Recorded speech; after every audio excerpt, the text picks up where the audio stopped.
Yaorana, Anege, bienvenue dans Manava. Ils sont plus de 3000 à exercer en Polynésie et constituent le plus gros effectif des professionnels du soin. Vous en voyez à chaque fois que vous allez à l'hôpital. Il s'agit des infirmiers. Parlons de ce métier complexe et passionnant avec nos invités Damien Durand, directeur adjoint médical de la santé, Yorana. Jérôme Fernandez, président du syndicat des infirmiers libéraux, Yorana. Christina Bringold, infirmière aux urgences cadre santé SAMU au CHPF, Yorana. et enfin Laurence Mateitei, infirmière à la direction de la santé. Yorana. Christina, tout simplement pour notre première question, qu'est-ce qu'une infirmière, qu'est-ce qu'un infirmier? Alors, l'infirmier diplômé d'État est un professionnel de santé qui travaille, qui participe en fait au parcours de patients, où qu'il soit, et travaille en collaboration avec l'ensemble des partenaires, des collaborateurs, les médecins, les aides-soignants, les brancardiers, et contribue pleinement à sa prise en charge tout au long de son parcours. Restant sur le métier d'infirmier, Jérôme, c'est quoi la différence entre infirmier et infirmier libéral? La principale différence, c'est le contexte dans lequel on exerce, en fait, parce qu'on peut être amené à faire beaucoup de gestes, aussi bien à domicile, parce qu'on dit libéral, mais c'est en fait infirmier à domicile, qu'à l'hôpital. Alors après, évidemment, les soins très techniques et lourds ne peuvent pas toujours être réalisés à domicile, mais sinon, il n'y a pas beaucoup de différence finalement. D'accord. Est-ce qu'il y a des réglementations autour des infirmiers libéraux, voire même de l'infirmier en général? Alors les réglementations, le cadre réglementaire est commun, c'est-à-dire où que l'infirmier exerce, c'est le même cadre réglementaire. Après, effectivement, il y a, nous en plus, dans le secteur libéral, on a une convention collective avec la Caisse de prévoyance sociale, avec la CPS, qui définit les rapports entre les infirmiers et la Caisse. Toi, tu es Damien Durand. Est-ce qu'il y a une différence entre les infirmiers et les médecins? Est-ce qu'il y en a un plus important que l'autre? Est-ce que c'est complémentaire? Alors, oui, il y a des différences, mais par contre, effectivement, on ne va pas opposer ces deux professions de santé. C'est vraiment des partenaires, des collaborateurs, même un binôme, hein, dans la prise en charge complète du patient. Le médecin, classiquement, va avoir une fonction de poser des diagnostics, de prescrire des traitements, mais derrière, l'infirmier va être là à toutes les étapes pour accompagner la prise en charge globale des patients. Laurence, pourquoi tu as choisi de faire ce métier? Parce que c'est un métier passionnant et c'est un métier qui m'a toujours interpellée. Déjà en tant que lycéenne, selon mon cursus scolaire, j'ai toujours, voilà, je le savais déjà, c'était, excuse-moi, c'était en moi, donc j'ai tout fait pour y arriver. Et avant d'être infirmière, j'ai quand même travaillé en tant qu'aide-soignante pendant 5 ans. Ensuite, j'ai passé le concours. Donc, sans oublier que dans ma famille aussi, j'ai une tante qui est auxiliaire péricultrice et une autre tante qui travaille aux urgences d'affaires et tout. Et quelles sont les qualités principales pour toi pour exercer ce métier? La qualité principale pour moi déjà, c'est déjà d'avoir cette relation d'aide. Voilà. Instaurer une relation de confiance parce que tu travailles avec un... Enfin, on apporte des soins, certes, mais pour apporter ces soins et avoir un résultat optimal, il faut déjà que le patient adhère. Pour que le patient adhère, il faut déjà... Tu fais partie de cette première chaîne. C'est-à-dire que l'accueil, la relation, cette relation de confiance, cette relation d'aide et d'écoute active, elle est très importante. Avant tous les soins techniques. Tu en as parlé un petit peu au début, pendant ton discours. Comment est-ce que tu t'es formé?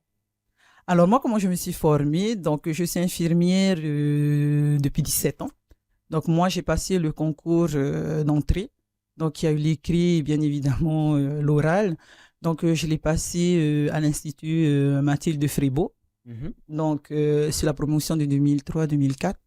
Donc, nous avons eu cet écrit d'abord, les tests écrits. Et ensuite, il y a eu l'oral avec, bien évidemment, les médecins, psychologues, voilà, tous ces partenaires avec qui nous avons dû travailler ensemble. Et c'était pas évident parce que, justement, c'était un concours ouvert à tout le monde.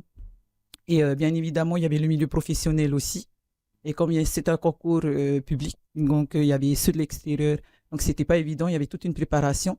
Et surtout quand tu as travaillé en tant qu'aide-soignante avant, donc de revenir dans les études et faire cette formation, c'était pas du tout repos.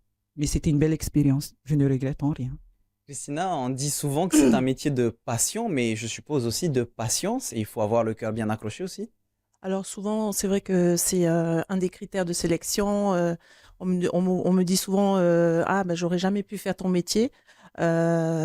Pour autant, au-delà des aspects contact physique avec les odeurs, avec le visuel, c'est vrai que la notion de relation humaine et relation avec l'autre est essentielle pour ce métier et ça permet également à chacun de pouvoir trouver de l'enrichissement. Chaque patient est unique, chaque relation avec le patient t'apporte de l'enrichissement, des expériences positives, des expériences moins positives. Pour autant, c'est ce qui permet en fait d'avoir de la diversité, c'est la qualité avec l'autre. Damien, quelles sont les difficultés, les défis que vous rencontrez dans le milieu médical en général? Alors, je dirais il y a une situation qui est effectivement complexe puisque il y a une population qui est de plus en plus touchée par des maladies chroniques, donc une demande de soins qui augmente. Comment on gère ça? Il faut quand même une offre de soins suffisante, c'est-à-dire des aides-soignants, des infirmiers, des médecins en nombre suffisant pour prendre en charge les patients partout où ils soient, donc sur Tahiti, mais aussi dans les îles. Donc ça, c'est une vraie question, comment on gère la ressource humaine, médicale et paramédicale. Donc avec pas mal de complexités qui sont liées à plein de choses, à l'attractivité de ces métiers. Tu le disais, c'est un métier passion, mais les vocations, elles sont pas toujours là, où il faut savoir les accompagner, les générer aussi, ces vocations. Donc il faut un vivier de professionnels et un vivier de professionnels formés. Donc la formation, c'est une partie, c'est vraiment une question importante et ça fait partie des défis d'un système de santé. Et puis à côté de ça, comment on gère et quelles sont les difficultés? Je disais le poids des maladies chroniques. À un moment, c'est pas les RH aussi qui vont, les ressources humaines, pardon, médicales et paramédicales qui vont apporter toute la solution. C'est aussi en faisant changer les comportements de santé de la population, parce que plus on fait de prévention, plus on fait de la promotion de la santé, c'est-à-dire plus on crée des environnements favorables pour que la population elle évolue sans la maladie. Moins on a besoin de ressources médicales et paramédicales, et en tout cas, plus on peut laisser nos collègues se concentrer sur ceux qui sont déjà malades. Jérôme, est-ce que c'est un peu la même chose pour le libéral? Est-ce qu'il faudrait plus d'effectifs? On a les mêmes problématiques. Après, pour compléter les propos de Toté, je dirais aussi, c'est aussi des enjeux et des défis de financement. Parce que tout ce qu'évoquait Toté, ça a un coût.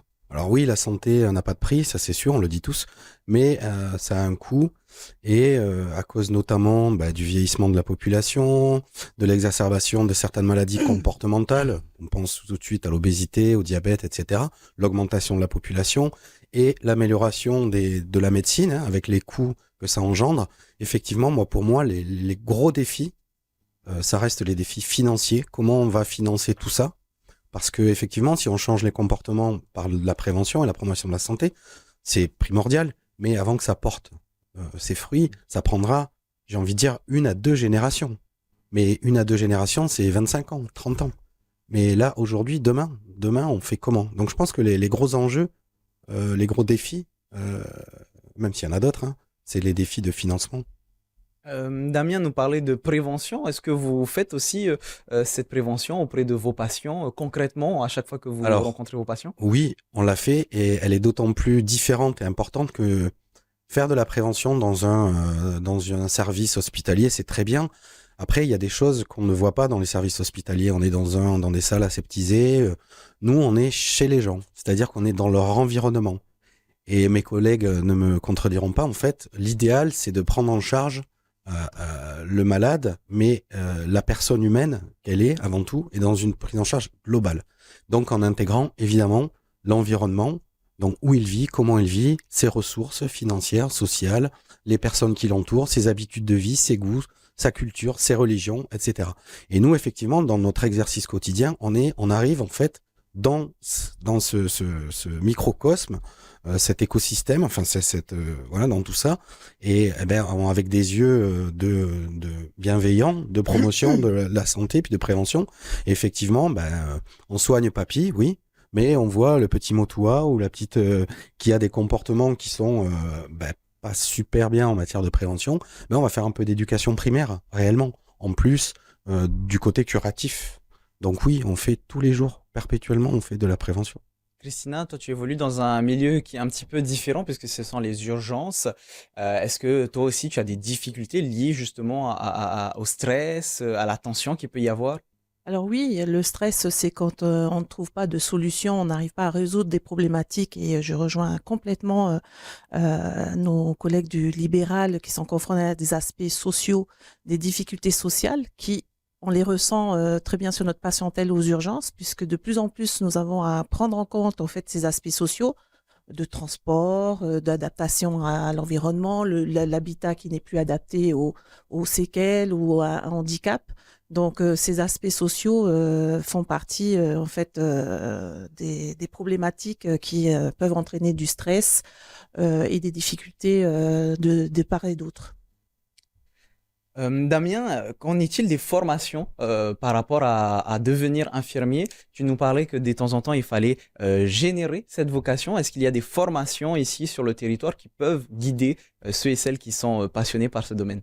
Ben, tout à fait. Il y a un institut, hein, l'Institut Mathilde Frébeau, qui depuis des années maintenant forme sur le territoire des professionnels paramédicaux.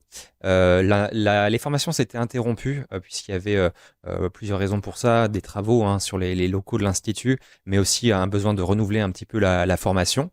Et donc là, dès septembre 2024, des formations vont rouvrir pour aides-soignants et infirmiers, avec 15 places qui vont être proposées pour des étudiants intéressés par le cursus d'aide-soignant et 15 places pour ceux qui voudraient devenir infirmiers, sachant qu'on peut devenir infirmier ou aide-soignant soit directement après le bac ou après les études dans le cursus scolaire classique, ou alors on est déjà dans un cursus universitaire et on peut rejoindre les études d'infirmier, ou bien on est un professionnel et on veut, dans le cadre d'une formation professionnelle continue, évoluer par exemple vers la profession d'infirmier si on est déjà aide-soignant, ou devenir aide-soignant si on est dans une autre profession. Comment ça se passe? Ça se passe sur combien d'années? Et surtout, est-ce que on est directement, est-ce qu'on est sur dans la théorie ou est-ce qu'on est directement dans la pratique avec des stages à l'hôpital, par exemple? Oui, alors les deux formations sont sur des durées différentes. Aide-soignant, c'est une formation qui se fait sur 1 an. Le diplôme d'infirmier, c'est sur 3 ans. Dans les deux cas, on parle de diplôme d'État, c'est-à-dire que c'est quelque part une garantie de la qualité de la formation et puis une ouverture aussi sur le monde de ces diplômes qui donnent des équivalences pour pouvoir travailler où on veut par la suite. Et donc la formation, elle est à la fois théorique et pratique. Il y a effectivement tout un bagage de connaissances à acquérir, des connaissances sur le fonctionnement du corps humain, des connaissances sur les traitements, des connaissances sur la façon dont on approche des patients. Ça, c'est primordial. Mais c'est vrai qu'on apprend aussi beaucoup sur le terrain. Et donc sur le terrain, c'est à travers des stages. Et les stages qui vont être proposés dans le cadre de la reprise de ces formations, mais ils seront aussi bien à l'hôpital, au CHPF, que dans les structures de la santé publique, dont les îles, parce que c'est important de former aux spécificité de l'exercice dans les îles, puisque on a d'autres modes de prise en charge, on a d'autres types de responsabilités, et puis aussi dans les structures privées, puisque une partie de nos étudiants vont être amenés à travailler dans les structures privées qui ont tout autant besoin de professionnels formés. En parlant des îles, on va parler des autres destinations en général. Est-ce qu'il va falloir, après cette formation, obligatoirement travailler ici à Tahiti ou est-ce qu'on peut travailler ailleurs, en métropole, dans les îles, etc.? Alors, derrière cette question-là, il y a différentes questions, puisque les obligations de travailler sur la Polynésie ou dans le secteur public, elles peuvent être liées à des aides financières qui vont être versées. Ça, c'est des choses qui sont en cours là de discussion au niveau des ministères, donc je m'avancerai pas là-dessus. En tout cas, l'idée, c'est que ces étudiants-là, si on veut promouvoir ces métiers-là, qu'ils aient quand même la liberté de pouvoir exercer là où ils le souhaitent et partout là où il y a les besoins. Laurence, en parlant d'îles, comment est-ce que ça se passe? On entend souvent que les infirmiers, infirmières, en tout cas les membres du domaine médical ne peuvent pas partir dans les îles. Qu'en est-il? Quel est ton regard sur la situation? Il faut savoir déjà que pour partir dans les îles, c'est assez délicat, hein. Il faut avoir les compétences déjà, les connaissances, et surtout que dans les îles, c'est pas comme à Tahiti. On peut se dire qu'on a tout à proximité, hein. On a cette facilité de se retrouver à l'hôpital quand on se sent pas bien. Là, tu as quand même une infirmière en poste. Des fois, c'est en poste isolé, c'est-à-dire qu'il n'y a pas du tout de médecin. Donc, excuse-moi. On a cette chance aussi de travailler en collaboration avec les urgences, dont on parlait justement des Vassan, hein, il y a les Vassan, mais à savoir que quand tu es dans les îles, il faut que tu gères tout. Non seulement il faut que tu gères cette population-là, qui est complètement différente, il faut prendre en compte la culture, il faut prendre en compte ce rapprochement Donc, quand tu es infirmière et que tu viens d'arriver et que tu n'as pas toutes ces connaissances-là, tu peux te mettre en difficulté. D'où, avant de partir dans les îles, il faut déjà et impérativement, et on se donne les moyens, qu'il y ait cette formation. Non seulement cette formation aux urgences, pour pouvoir agir très rapidement, et surtout avoir des connaissances déjà en santé publique. Parce que c'est important, on occulte souvent, mais c'est important. Parce que quand tu viens de l'étranger et que tu vas directement dans ces îles, tu es complètement paumé, tu es perdu. Alors que quand tu fais cette formation-là, tu peux te permettre d'aller dans les îles. Et surtout, il faut savoir que quand tu es infirmière, quand tu es seule, si tu arrives déjà, comme je parlais au début, de confiance, d'instaurer cette confiance auprès de ta population, tu peux te faire aider. Il faut savoir que la population est là aussi pour t'aider. Surtout quand c'est dans une grande difficulté où tu te retrouves dans une situation vraiment d'urgence, la population est là. On a eu des cas, il y a eu des cas extrêmes, mais il faut se dire, et moi je donne, je dis respect à ces infirmiers qui sont dans les îles, parce qu'on n'a pas souvent de médecins, c'est un peu compliqué. Donc, de les avoir, ça nous permet aussi de montrer à ces futurs infirmiers qui viendront que voilà, c'est pas impossible pour eux, mais avoir une formation, un suivi adapté, et ils sont jamais perdus. Parce qu'il faut se dire que Tahiti, les îles, c'est pas loin non plus, on arrive toujours à communiquer et à apporter une solution. Grâce aussi à cette équipe des urgences. Jérôme, quel est ton regard sur ce que vient de dire Laurence? Est-ce que tu as eu ce vécu d'aller dans les îles? Alors, j'adhère parfaitement à ce qui a été dit. Effectivement, il y a quelques années, ça ne rajeunit pas. J'ai eu la chance, parce que ça a été une chance, et en tout cas, il faut que ça le soit, et d'où la formation et ne pas envoyer des gens qui sont pas prêts, parce que c'est pas vraiment une chance ni pour eux, ni pour les populations dont ils vont avoir la charge. Donc, il y a en 2007 aux Marquises, donc j'ai travaillé en tant qu'infirmier libéral, et effectivement, c'est vraiment un exercice à part, essentiellement à cause de l'isolement. C'est vrai que quand on a un souci sur PAPET ou encore plus au CHPF, on a toujours une personne référente sous la main, soit médicale ou même une consoeur ou un confrère qui a plus d'expérience et qui va nous aider à. Et dans les îles, on est souvent livré à nous-mêmes. Donc en fait, effectivement, il y a quand même maintenant des moyens de communication qui permettent beaucoup d'aide. Mais quand même, effectivement, il faut que la formation elle soit vraiment bien réfléchie. Et c'est ce qui est en train d'être fait au niveau de la direction de la santé, et bien adapté à tout ça, parce qu'encore une fois, c'est compliqué, c'est très spécifique. Alors les qualités humaines, c'est important, certes, mais je pense que ça, on les a quand on fait ce métier, et pour compléter ce qui a été dit précédemment, on a les qualités humaines nécessaires, on les a, et la bienveillance qui va avec, et l'adaptation, et une capacité d'adaptation très importante qu'il faut avoir, c'est partie des qualités à avoir aussi. Donc ça, c'est pas trop un souci. C'est surtout vraiment la formation parce qu'on doit faire face à plein de choses et rapidement. Christina, comment est-ce que vous travaillez avec ceux et celles qui sont dans les îles? Est-ce qu'il y a des difficultés par rapport à ce travail qu'il y a en commun? Alors, la plateforme, en fait, c'est le SAMU, le Centre 15, qui est donc H24 disponible pour tous les conseils médicaux.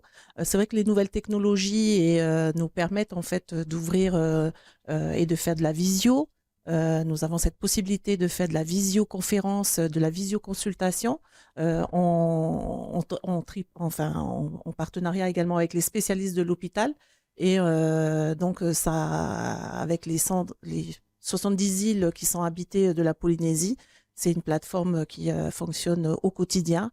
Le SAMU réceptionne près de 300 appels par 24 heures avec nos partenaires de toutes les îles.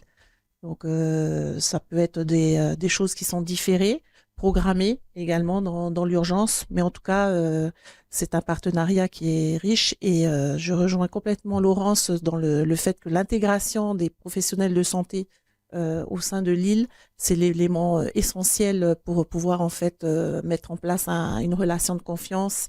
Mais c'est aussi pour l'infirmier, c'est aussi un projet social. Aller travailler dans les îles, c'est une famille qui se déplace, c'est un projet social de l'individu. Certes, c'est identifié comme le soignant, comme l'infirmier, mais l'intégration au sein d'une communauté doit être réussie. Et c'est sur ça que doit être axée la formation et l'accompagnement des professionnels de santé, l'intégration dans une communauté. Damien, est-ce que c'est vous qui répartissez les différents infirmiers dans les îles, dans les archipels? Comment est-ce que ça se passe après la formation? Est-ce qu'on peut se porter volontaire pour aller dans une île qui en a besoin? Comment ça se passe? Alors, pour reprendre ce que disaient mes collègues, hein, on ne peut pas envoyer n'importe quel infirmier sortant de l'école dans n'importe quelle île, puisqu'effectivement, il faut avoir une certaine expérience pour parfois se retrouver en situation un petit peu isolée, hein. Il y a quand même des structures de santé dans lesquelles l'infirmier est le seul référent santé de l'île, donc il a en charge toute la responsabilité d'une population. Donc on a tout un parcours, on a aussi un parcours de formation, de préparation à l'emploi, pour justement en restant dans un cadre plus sécurisé, par exemple sur Mouria ou CHPF, on accompagne des professionnels, en plus de la formation initiale qu'ils ont reçue, pour les préparer vraiment à l'exercice spécifique dans les îles. Donc nous, on répartit, on a effectivement la gestion des infirmiers de la direction de la santé. Par contre, on n'est pas l'autorité de régulation sur le territoire, donc on n'a pas le pouvoir de décider tu es libéral ou tu vas au CHPF. Non, ça, c'est pas nous qui décidons. Par contre, on a vraiment une attention toute particulière à comment on pourvoit les postes dans nos structures de santé. Je rappelle qu'il y a une gradation de l'offre de soins, puisqu'on est sur un territoire avec une géographie qui nécessite qu'on adapte vraiment de manière optimale donc l'offre. Et donc, on a des îles où on n'a même pas d'infirmiers, on a seulement on a des postes de secours, on appelle ça, avec des personnes qui sont formées pour prendre en charge les urgences, qui fonctionnent très bien avec le SAMU quand il y a un souci. Donc là, il y a quelque chose aussi de l'ordre de l'organisationnel qui permet de pallier au manque de ressources paramédicales. Et puis après, on a des îles où on a des infirmiers qui sont seuls ou avec des aides-soignants pour prendre en charge donc les patients, les habitants d'une île. Et puis on a aussi des centres médicaux, des dispensaires, où là c'est vraiment la coopération entre les médecins, les infirmiers, les aides-soignants. Et puis un système d'hôpitaux périphériques qui fonctionne aussi encore une fois très en lien avec le CHPF. Alors, on va être un peu pragmatique. Rentrons dans les détails de cette formation. Si, par exemple, j'ai les capacités de pouvoir suivre cette formation, qu'est-ce qu'il faut que je fasse? Ou est-ce qu'il faut que je m'inscrive? Jusqu'à quand? Vas-y, dis-nous tout. Bah, en fait, c'est en ce moment que ça se passe. C'est-à-dire que tu es soit étudiant, soit lycéen, et tu veux aller vers ces professions-là. Bah, tu vas sur le site de la direction de la santé. Tu vas déjà avoir la liste des pièces qui sont communiquées pour commencer à préparer ton dossier. Si tu es un professionnel, tu peux aussi être intéressé par ces métiers, et de la même façon, tu vas devoir constituer un dossier. À partir de début avril, le lien d'inscription sera vraiment disponible, et l'inscription se fera en ligne sur le site de l'UPF, puisqu'en fait les formations elles vont être faites en partenariat avec l'UPF et un institut de formation qui s'appelle Ocelia. Et donc les cours seront faits là-bas, les épreuves pour candidater seront organisées aussi à l'UPF. Et donc ça va se jouer là début avril. Il faut surveiller sur le site de la direction de la santé, il y a déjà toutes les infos. Alors, on rappelle juste vite fait, hein, pour le site de la direction de la santé, c'est service-public.pf/DSP, et le site de l'UPF, c'est upf.pf. On va terminer avec une question classique mais importante. Jérôme, comment est-ce qu'on peut faire pour inciter les jeunes à travailler dans ce domaine? Bah, inciter les jeunes, voilà, si les jeunes ont envie de... Parce que je pense que dans le métier, c'est important de donner du sens à son métier. Donc si pour certaines personnes, et des jeunes notamment, aider l'autre, ça a du sens et ça parle, bah, il faut pas hésiter, parce que j'en ai des frissons. Non mais c'est ça. Si ça a du sens pour toi d'aider l'autre, ben fonce. Ne te retourne pas, fonce. Tu auras toujours du travail, ce sera difficile, ça frissonne encore plus. Mais c'est tellement gratifiant. Voilà, c'est le seul message. Christina, quel est ton regard? Tu veux compléter éventuellement ce que vient de dire Jérôme? Oui, complètement, en adhésion et en compréhension des propos de Jérôme. Très, très contente que l'Institut se réouvre sur le pays, parce qu'en fait, nous avons été formés dans le pays, et c'est vrai que la co-construction des étudiants sur le territoire permet d'acquérir les connaissances socioculturelles, tout un environnement dans lequel il va pouvoir s'identifier en tant que soignant. Et vraiment très satisfaite, le CHPF en tout cas est très, très content que cette formation se réouvre, et en espérant que ça se développe, l'offre de formation se développe. Laurence, alors depuis tout à l'heure, on parle beaucoup des difficultés. Est-ce que tu peux rassurer nos téléspectateurs sur justement ces difficultés dont on a parlé, la vie professionnelle et la vie personnelle aussi, comment la gérer? Est-ce que tu peux nous donner ton regard, le regard que tu as sur positif de préférence, sur ces formations? Moi, je n'ai qu'un regard positif, parce que, comme je rejoins les propos de Jérôme, quand tu veux faire ce métier, tu le fais déjà, ça vient de toi, c'est au plus profond de toi. C'est-à-dire que c'est un métier à vocation, hein. Tu fais pas ça juste parce que tu as envie de gagner et que tu gagnes bien, que tu as un salaire ou un poste fixe. Quand tu le fais, c'est que déjà à la base, c'est que tu te pressentais déjà à vouloir faire ce métier. À savoir que dès que tu commences à mettre un pied dedans et que tu fais cette formation et que tu as les 2 pieds dedans, tout s'ouvre facilement. Tu as tout un choix, tu as un panel de choix, tu peux progresser, voilà, on a un cadre de santé, hein, donc on peut toujours évoluer dans ce métier et c'est pas un souci. C'est vrai que après c'est un choix personnel, que ça soit en milieu hospitalier ou en milieu extra-hospitalier. Là, ça te revient, c'est un choix personnel, ça te revient à toi-même de décider et bien évidemment avec le soutien familial parce que c'est important. Moi, je n'ai jamais eu ce souci-là. Franchement, personnellement, je n'ai jamais eu ce souci-là. Après, peut-être pour d'autres, c'est dans différentes circonstances, mais si tu arrives à allier les deux, à travailler ensemble, il n'y a pas de souci. Au contraire, je rejoins aussi ma collègue, où c'est très gratifiant. Tu es remercié pour ce que tu fais. Tu n'as pas besoin d'une médaille. On a parlé tout à l'heure de la COVID, où ça a percuté tout le monde, la population. On l'a fait 7 jours sur 7. Et je peux te dire qu'aujourd'hui, nous sommes bien contents du résultat. Nous sommes bien contents de te voir là aujourd'hui, hein, en pleine forme. Voilà. Ça a été très délicat. Ça a été un moment dur pour tout le monde. Et je peux te dire que j'ai eu le soutien, et je remercie d'ailleurs mes parents d'avoir ce soutien moral et c'est cette présence pour nos enfants parce que nous sommes aussi parents. Je suis maman, donc j'ai dû laisser mon enfant. Et c'est pour ça que je te dis, ça n'a jamais été un souci. Tu peux toujours allier les deux. Mais par contre, toujours prendre en compte la décision de ton conjoint, de ton mari, et de tes enfants. C'est important pour évoluer parce que il faut se dire qu'on n'a pas ce soutien psychologique. Hein, je vais terminer là-dessus. On n'a pas ce soutien psychologique, mais tu l'as quand tu rentres. Quand tu rentres, tu sais pourquoi tu as fait ce métier. Je vois que sur le côté, il y a Jérôme qui veut réagir. Ouais, juste, je voulais passer le coup de l'émotion, dire aussi je rejoins Laurence, c'est qu'en fait, c'est un métier où on peut évoluer. Et c'est vrai que quand on sort de l'école, les problèmes de famille, de disponibilité pour les enfants, on les a pas, parce qu'on n'a pas d'enfants. Et on se dit, je suis à fond dans mon boulot, je peux bosser 14 heures par jour, c'est pas un souci.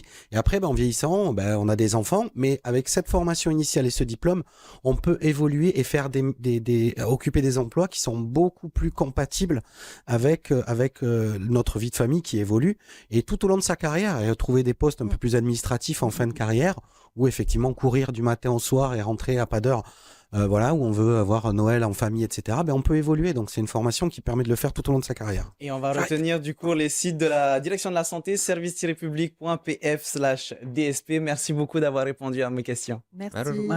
C'est déjà la fin de notre émission, les amis. On se retrouve demain 17h15 pour une nouvelle émission. En attendant, voici votre VA, votre journal en tahitien. En attendant, bonne soirée sur TNTV. Maruru ito tato faririra, trahuma parhiane.